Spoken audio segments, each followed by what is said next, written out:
क्योंकि सबसे पहले तो ये भी जानना जरूरी है कि लखनऊ में महिलाओं के मुद्दे क्या हैं। आपका नाम है?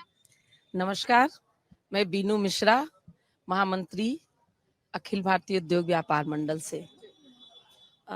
समस्याएं क्या लगती हैं बतौर महिला? आप लखनऊ में किस तरीके की समस्या फेस कर रही हैं, या फिर लगता है कि नहीं सब कुछ ठीक? हाँ, मेरे हिसाब से सब कुछ ठीक है, क्योंकि मुझे नहीं लगता कि किसी पे भी इन सब चीजों पे उंगली उठाई जाए। हम लोग फोकस करें 100% मतदान पर, और सभी लोग घरों से निकले, मतदान करें।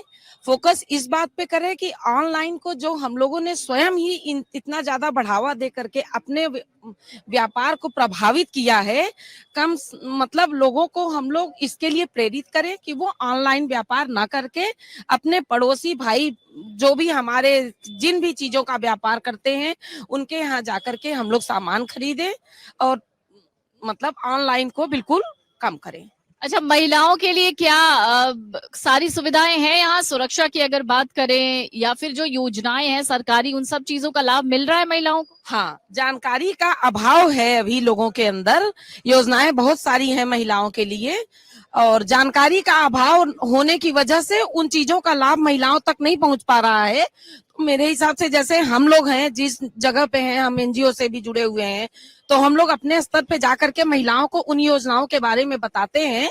तो आगे भी हम ये चाहेंगे कि जिन लोगों को चीजों की जानकारी हो, जिन योजनाओं की, वो आगे अपने तक ही सीमित न रखे, आगे जाकर के लोगों को बताएं, ताकि ज्यादा से ज्यादा इन सब चीजों का प्रचार प्रसार हो। बिल्कुल, जानकारी का अभाव तो होता ही है, इसमें कोई शक नहीं है, क्योंकि शायद इसीलिए हम कहते भी हैं कि आप सबको जागरूक होना बहुत ज्यादा जरूरी है। और जब आप वोटिंग करने जाएंगे तो बहुत सारे आपके मुद्दे होंगे, लेकिन वोटिंग के लिए सबसे ज्यादा जरूरी है कि आपको ये अपने दिमाग में क्लियर करना होगा कि आप किस लिए वोट करने जा रहे हैं। आप अपनी सरकार के लिए वोट करने जा रहे हैं तो क्यों करने जा रहे हैं, वजह क्या है, बुनियादी जरूरतें आपको क्या चाहिए, उन सब चीजों का ख्याल आपके दिमाग में आपको होना ही होना चाहिए।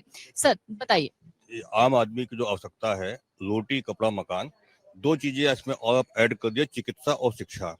वर्तमान में चिकित्सा बहुत महंगी हो गई है।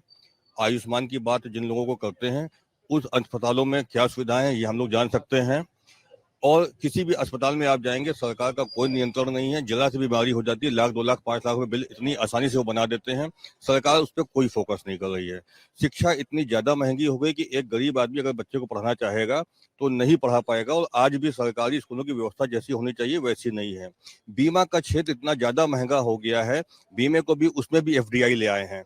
बीमे में एफडीआई होने की वजह से आप देखेंगे जो बीमा पहले अगर हम 4 व्हीलर और 2 व्हीलर की बात कर लें, तो जो बीमा पहले 5,000 रुपए का होता था, वो बीमा 24,000 रुपये 36,000 रुपए का हो रहा है। अगर आप नई गाड़ी निकालेंगे तो 1-1 लाख रुपए का गाड़ियों का बीमा हो रहा है।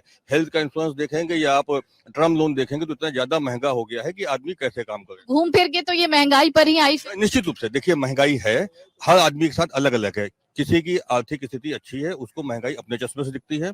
किसी आज भी देश में ऐसे लोग हैं जिसके लिए 100 रुपए का नोट बहुत बड़ा नोट है।